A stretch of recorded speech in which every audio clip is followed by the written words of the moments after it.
नमस्कार. आजच्या भागामध्ये आपण बघूया. इथे भूमीला आता कदमने सुद्धा तेच सांगितलेलं असतं की त्या तारखेला रागिनी मॅडम ऑफिसला आल्या नव्हत्या, कारण CCTV फुटेजमध्ये आणि कुठल्याही रजिस्टरमध्ये त्यांची सहीसुद्धा नाही आहे. त्याच्यामुळे त्या दिवशी रागिनी आत्या ऑफिसला आल्याच नव्हत्या असं कदम म्हणतात. तेव्हा भूमी म्हणते, याचा अर्थ त्या दिवशी रागिनी आत्या महाजनांच्या ऑफिसमध्ये न जाता त्या आम्हाला तिथे भेटायला बाजूच्या ऑफिसमध्ये आल्या होत्या. जेव्हा आम्ही CCTV फुटेज चेक करत होतो, म्हणजे रागिनी आत्यांना माहिती होतं तिथे आकाशला फसवण्यासाठीचे पुरावे आहेत, नष्ट करण्यासाठी आल्या होत्या का तिथे आत्या? मला असं वाटतंय की इथे भानुशालीला रागिनी आत्यासुद्धा सामील होत्या. तेव्हा इथे आकाश येतो आणि म्हणतो की काय म्हणालीस? तेव्हा भूमी आता गप्पच बसते. भूमी म्हणते, काही नाही, मी तर सहजच बोलत होते. तू काय ऐकलंस आकाश? तेव्हा आकाश म्हणतो, नाही काही नाही, मी आपल्या रागिनी आत्याचं नाव ऐकलं. तेव्हा भूमी म्हणते, हो आकाश, मी तेच म्हणत होते. म्हणजे आजीचं आपण आता रुटीन चेकअप करणार आहोत ना, आत्यांनासुद्धा बरं नव्हतं. तेव्हा मला असं वाटतंय की आपण आत्याचंसुद्धा रुटीन चेकअप करून घेतलं तर बरं होईल ना. तेव्हा आकाश म्हणतो की भूमी, ही तर खूप चांगली आयडिया आहे. खरं तर मला आत्याजवळ जरा कामसुद्धा आहे, कारण तिने मागच्या वेळेला एक डील क्रॅक केलं होतं आणि त्यासाठी तिला ऑफिसलाच नेणंसुद्धा गरजेचं आहे. मी आत्याला ऑफिसला नेता नेता डॉक्टरकडे सुद्धा नेतो आणि तिचं रुटीन चेकअप करून घेतो असं आकाश म्हणतो. त्यानंतर भूमी म्हणते की आकाश, मला माहिती आहे तुझं आणि आत्यांचं नातं खूपच जास्त छान आहे, गोड आहे, निर्मळ आहे. म्हणून मी आधीच तुला आत्यांबद्दल काही सांगणार नाही आहे. जोपर्यंत माझ्या हातामध्ये ठोस पुरावे येत नाही तोपर्यंत मी काही सांगणार नाही आहे असं सुद्धा भूमी म्हणते. त्यानंतर इथे आता प्रशांतचा फोन येतो. प्रशांत म्हणत असतो की ताई, मी तांडेलच्या वस्तीमध्ये गेलो होतो मागच्या बाजूला, पण तिथे गेल्यानंतर मी सगळ्यांना विचारलं, तिथं तर भाटे वकीलच नाही आहेत. तेव्हा भूमी म्हणते, असं कसं असू शकतं, आता तिथेच गेले होते ना. तेव्हा प्रशांत म्हणतो, नाही ताई, अगं मी तिथल्या लोकांनासुद्धा विचारलं की ते भाटे वकील राहत होते का, तर सगळेजण मला नाहीच म्हणाले. मी तिथे जाऊन सगळीकडे चौकशी केलेली आहे. भूमी म्हणते, प्रशांत, तू सगळ्यांना विचारलंस ना रे? तेव्हा प्रशांत म्हणतो, ताई अगं तू काळजीच करू नको. तू सांगितल्यानंतर मी सगळ्यांना तिथे विचारलं की मागच्या बाजूला भाटे वकील कुठे आहेत का, सगळेजण नाहीच म्हणालेत. तेव्हा इथे भूमीला आता प्रश्न पडलेला असतो. ती म्हणत असते, जर तिथे भाटे वकीलच नाही आहेत, मग आता कुणाला भेटायला गेल्या होत्या? तेव्हा भूमीला आठवतं तिथे रागिनीचा तिला धक्का लागलेला असतो आणि तेव्हा भूमीने विचारलेलं असतं की आता तुम्ही इथे काय करताय? रागिनी म्हणते, अगं इथे खूप मोठे भाटे वकील आहेत, खूपच जास्त अनुभवी, जी गोष्ट करायची ठरवतात ती पूर्ण करूनच ठेवतात. एखादी केस लढायला घेतली तर ती जिंकल्याशिवाय स्वस्थ बसत नाही. त्या भाटे वकिलांनाच इथे भेटायला आले होते आकाशसाठी. तेव्हा भूमी म्हणत असते, याचा अर्थ आत्या माझ्याबरोबर त्यावेळेला खोटं बोलल्या होत्या. त्यावेळेला त्या तिथे भाटे वकिलाला भेटायलाच नव्हत्या गेल्या, तर पुरावे नष्ट करायला गेल्या होत्या. त्यानंतर इथे भूमीने आता शरदच्या घराच्या बाहेरसुद्धा रागिनीला बघितलेलं असतं आणि भूमी म्हणते की त्यावेळेलासुद्धा तिथे आत्याच होत्या. मी म्हणाले होते मला भास झाला असेल, पण तो भास नाही आहे, त्या आत्या होत्या. तर इथे भूमी आता म्हणत असते, याचा अर्थ आत्या तिथे शरदला तर भेटायला गेल्या नसतील ना पुरावे गोळा करायला, तेव्हाच मला आत्या तिथेसुद्धा दिसल्या होत्या. तेव्हा भूमी म्हणते, आत्या माझ्यापासून काही लपवत तर नाही आहेत ना, म्हणजे संशयाची सुई आता आत्यांकडे जाते असं भूमी म्हणत असते. त्यानंतर प्रशांत म्हणत असतो की कुणीतरी आहे ना त्या भानुशालीची आणि तांडेलच्या बायकोची ओळख करून दिली. तो भानुशाली तांडेलच्या बायकोला काही दिवसांपूर्वी भेटायला गेला होता तिच्या घरी आणि आता असं कळलं आहे की भानुशाली त्या तांडेलची केससुद्धा लढणार आहे. तेव्हा भूमी म्हणत असते, पण प्रशांत, अरे त्या तांडेलच्या बायकोची आणि भानुशालीची ओळख कुणी करून दिली असेल? ते दोघंजण एकमेकांना कसे काय ओळखत असतील? तेव्हा इथे भूमी म्हणत असते, त्यांचा काही संबंधसुद्धा नाही आहे. तेव्हा इथे आता काही करून आपल्याला हे सगळं थांबवायला हवं असं सुद्धा भूमी म्हणत असते.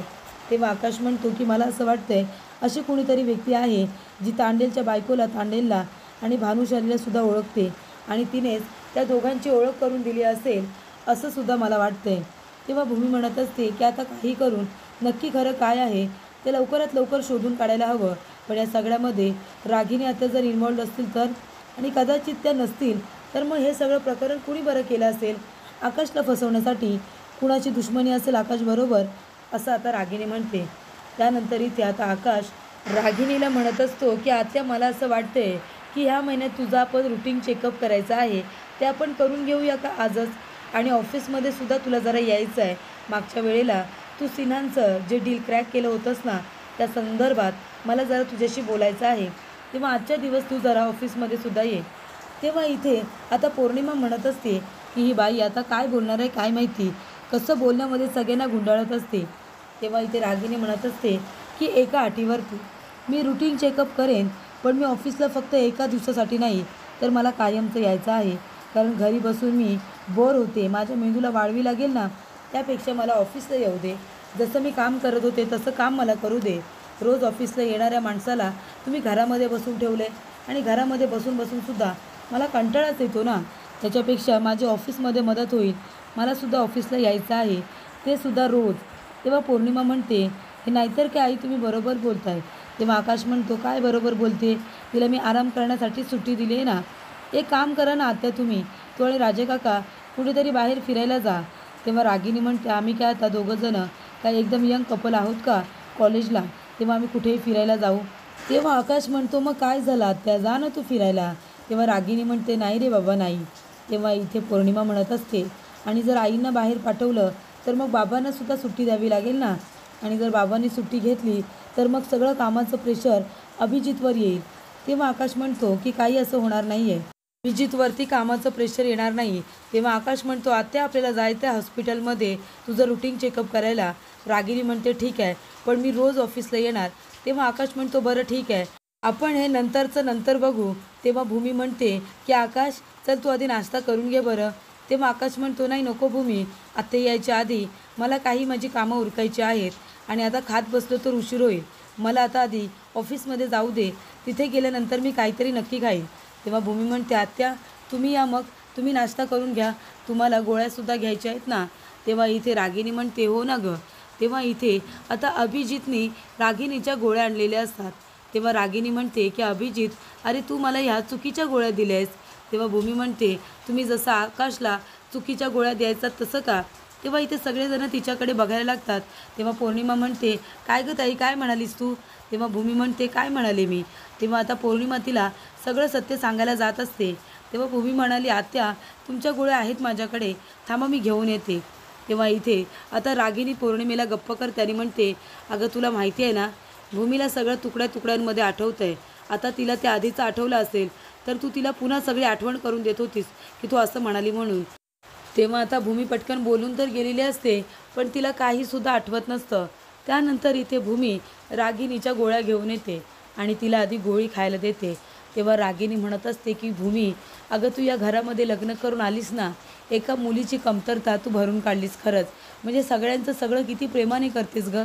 हल्लीच्या सुना असं काही करत नाही आणि हल्लीच्या आयासुद्धा मुलीला सासरी पाठवताना सांगतात की सासू कितीही चांगली असली तरीसुद्धा ती आई होत नाही, पण आपलं जे काही नातं आहे ना ते आई आणि मुलीचंच आहे, असं रागिनी आता भूमीला म्हणत असते. तेव्हा इथे आता भूमीला खूप छान वाटतं, तिला आश्चर्य वाटत असतं की इथे रागिनी आत्यांकडे संशयाची सुई जाते, पण त्या आता इथे किती बरं प्रेमाने बोलल्या माझ्याबरोबर. तेव्हा रागिनी म्हणत असते की जेव्हापासून भूमी या घरात आली घरामध्ये एक प्रकारचं चैतन्य आलं आहे. तेव्हा भूमी किचनमध्ये येते आणि विचारात पडते जर रागिनी आत्या अशा खऱ्या आहेत मग त्यांच्याबरोबर जे काही घडलं की त्या माझ्याशी खोटं बोलल्या ते सगळं मी कसं विसरू. म्हणजे मला मनामध्ये तर त्यांच्यावरती संशय येतो आहे, पण आता ते सांगायचं कसं, त्यासाठी पुरावे तर हवेत ना. तेव्हा इथे कदम आता फोनवरती सांगत असतात की रागिनी मॅडम इथे त्या दिवशी आल्या नव्हत्या कारण CCTV फुटेज आणि रजिस्ट्रेशनमध्ये काहीही तशी नोंद नाही आहे, याचा अर्थ त्या नव्हत्या आल्या. तेव्हा भूमी म्हणते म्हणजे रागिनी आत्या त्यावेळेला बाजूच्या ऑफिसमध्ये आल्या होत्या मुद्दामून पुरावे नष्ट करायला, असं सुद्धा मी म्हणू शकते. मी तर आता खूप गोंधळात पडले. आता तर आत्या किती छान बोलत होत्या माझ्याबरोबर, किती प्रेमाने चौकशी करत होत्या, मग त्यांच्यावरती संशय घेणं हे चुकीचं आहे ना, असं सुद्धा आता भूमी आपल्या मनामध्ये म्हणते. त्यासाठी माझ्याकडे जास्तीत जास्त पुरावे हवे आहेत. तेव्हा इथे भूमी म्हणते याबद्दल मला अधिक माहिती कोण देईल. तेव्हा तिला रघु काकांची आठवण येते. तेव्हा भूमी रघु काकांच्या रूममध्ये येते आणि त्यांना हाका मारत असते. तेव्हा इथे काका आता रूममध्ये नसतात. तेव्हा भूमीला तो कॅमेरा दिसतो ज्याच्यामध्ये आकाशच्या काही व्हिडिओज असतात, कारण त्या कॅमेऱ्यावरती आकाशचं नाव असतं. तेव्हा भूमी आता त्याच्यामध्ये ज्या व्हिडिओज असतात त्या बघत असते. तेव्हा भूमीला खूपच जास्त वाईट वाटतं, कारण त्याच्यामध्ये आकाशची अवस्था ही लहान मुलांसारखी असते. तेव्हा आकाश इथे खूप जास्त रडत असतो. जेव्हा त्याचे आई वडील त्याला सोडून गेलेले असतात, तो म्हणत असतो की आई बाबा का गेलात तुम्ही मला सोडून, मला किती वाईट वाटते तुम्हाला सांगू का. तुम्हाला माहिती आहे ना मी तुमच्याशिवाय नाही राहू शकत. आई बघ ना तुझा मुलगा किती रडतोय. तू ये ना जवळ. ये ना आई, तुम्ही दोघंजण या ना परत. मला सोडून नका ना जाऊ. तेव्हा इथे आता फोटोमध्येच तो आपल्या आईवडिलांना बघत असतो. तेव्हा आकाश म्हणतो, आई बघ ना माझ्या डोळ्यात पाणी आले. बघ मला रडू आले. बघ प्लीज ये ना लवकर. तेव्हा इथे आता आकाशचे बोलणं ऐकून भूमीसुद्धा इमोशनल होते आणि रडायला लागते. तेव्हा इथे आता आकाश म्हणत असतो की आई बाबा लवकर परत या. तुमच्याशिवाय मी नाही राहू शकत. आकाशला इथे बघताना आता भूमी खूपच जास्त इमोशनल झालेली असते. तिला फार जास्त वाईट वाटतं. त्यानंतर इथे आता जेव्हा रघु काका आकाशची काळजी घेत असतात अगदी लहान मुलांप्रमाणे, ते सुद्धा सगळं काही रेकॉर्डिंग करून ठेवलेलं असतं. इथे रघु काका म्हणतात, आकाश बाबा कुठे आहात तुम्ही? हे बघा मी तुम्हाला तुमचं चॉकलेट मिल्क घेऊन आलेलो आहे, तुम्ही या बरं आता इथे. तेव्हा आकाश मागून येऊन रघु काकांना घाबरवत असतो. हे सगळं त्याच्यामध्ये आता रेकॉर्ड झालेलं असतं. तेव्हा इथे रघु काका म्हणतात की आकाश बाबा चला आता दूध पिऊन घ्या बरं. तर इथे आकाश राजा काकांना भिजवत असतो पाण्याने, ते सुद्धा रेकॉर्डिंग करून ठेवलेलं असतं. तेव्हा राजा काका इकडे तिकडे धावत असतात. आकाश त्यांच्या मागे धावत असताना आता पडतो आणि त्याच्या पायाला लागलेलं असतं. तेव्हा आजी त्याला औषध लावून देत असतात आणि आकाश लहान मुलांसारखा रडत असतो. हे सगळं आता ती बघून खूपच जास्त रडत असते. त्या आठवणी आता या कॅमेऱ्यामध्ये साचून ठेवलेल्या असतात रघु काकांनी आणि त्याच आठवणी भूमी बघत असते. तेव्हा तिला खूपच जास्त भरून येत असतं. तर इथे आजी जेव्हा नामस्मरण करायला बसलेल्या असतात तेव्हा आकाश आजीच्या कानामध्ये आता गुदुगल्या करायचा प्रयत्न करत असतो. तेव्हा आजी आकाशचा हात पकडतात. तेव्हा आकाश इथे खूपच जास्त हसायला लागतो. तेव्हा इथे आकाशची जी अवस्था झालेली असते ती भूमी बघत असते आणि तिला फार जास्त वाईट वाटत असतं. तर इथे रागिनी आकाशला औषध देत असते, गोड गोड गोळी. ते इथे आकाशला खूप जास्त आवडत असतं. आकाश म्हणत असतो की आतू ही माझी गोड गोड गोळी आहे ना, दे ना, दे लवकर दे. तेव्हा आकाश ते सगळं आवडीने खात असतो. तर इथे रागीने हे सगळं तेव्हा मुद्दामून करत असते. याबद्दल मात्र भूमीला अजून काही कळलेलं नसतं. तेव्हा रघु काका तिथे येतात आणि म्हणतात की मालकीनबाई बघितलं ना तुम्ही सगळं, आकाशबाबांची काय अवस्था होती ते, हे मी तुम्हाला दाखवणारच होतो. तर इथे रागिनी म्हणत असते की अभि तांडेलचं काय करतोयस? तेव्हा अभि म्हणतो की आई तांडेलला आताच आपल्याला हलवता येणार नाही, कारण एक डेड बॉडी सापडली.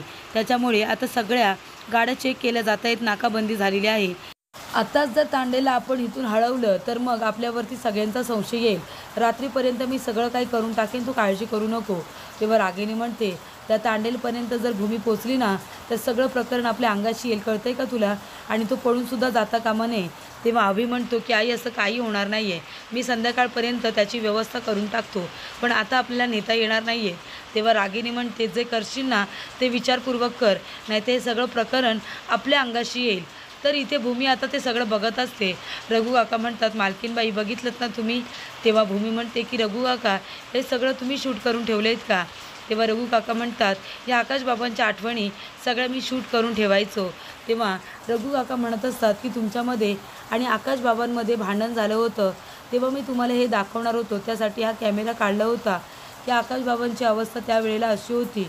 तेव्हा इथे अपघातामध्ये त्यांचे आईवडीलसुद्धा गेले आणि आकाशबाबासुद्धा लहान झाले होते, त्यामुळे हे सगळं मी तुम्हाला दाखवणार होतो, पण आई योगेश्वरीच्या कृपेने आधीच सगळं काही सुरळीत झालेलं आहे. तेव्हा भूमी म्हणत असते की रघु काका हा कॅमेरा मी माझ्याकडे जपून ठेवू का? रघु काका म्हणतात हो नक्कीच ठेवा ना मालकीनबाई, हा कॅमेरा तुमच्यासाठीच आहे. तेव्हा रघु काका म्हणतात पण मालकीनबाई तुम्ही इथे का आला होतात? माझ्याकडे तुमचं काही काम होतं का? तर इथे भूमीला आता रघु काकांना भेटून सगळं काही विचारायचं असतं. तेव्हा रघु काका म्हणतात मालकीनबाई काय झालं सांगा ना. तेव्हा इथे भूमीला आता प्रश्न पडलेला असतो की नक्की रघु काकांना काय विचारू, आणि जर सरळ इथे रागिनीचं अभिचं नाव घेतलं तर ते मला काय बोलतील, असे अनेक प्रश्न आता भूमीच्या मनामध्ये उद्भवलेले असतात. पुढील भागामध्ये आपण बघूया. इथे अभि म्हणत असतो झालं का काम? तेव्हा ती माणसं म्हणतात की तांडेल पळून गेला. तेव्हा इथे अभिची झोपच उडते. तर इथे तांडेल आता प्रशांतला भेटायला आलेला असतो. प्रशांत म्हणतो तांडेल तू? तेव्हा इथे तांडेल म्हणतो तू तुझ्या बहिणीला फोन कर भूमीला, मला तिला सगळं सांगायचं आहे. बॉम्ब ब्लास्टमध्ये कुणाचा हात आहे ना ते मला माहिती आहे आणि त्या व्यक्तीचं नाव मलाच भूमीला सांगायचं आहे. तेव्हा इथे आता प्रशांत फोन करणारच असतो. तेवढ्यातच आता तिथे तांडेल निघून गेलेला असतो. तर इथे आकाश विचारतो की मानसी भूमी कुठे आहे? तेव्हा मानसी म्हणते की भाऊजी ताई आहे ना सकाळ सकाळ कुठेतरी महत्त्वाच्या कामाला गेले, ती म्हणाले की महत्त्वाचं काम आहे. तर इथे प्रशांत भूमीला फोन करतो आणि म्हणत असतो की ताई तांडेलला तुला भेटायचं आहे, तांडेलला बॉम्ब ब्लास्टमध्ये कुणाचा हात आहे ना हे सुद्धा सांगायचं आहे. तेव्हा भूमीने ऐकल्यानंतर तिला खूप मोठा धक्का बसतो.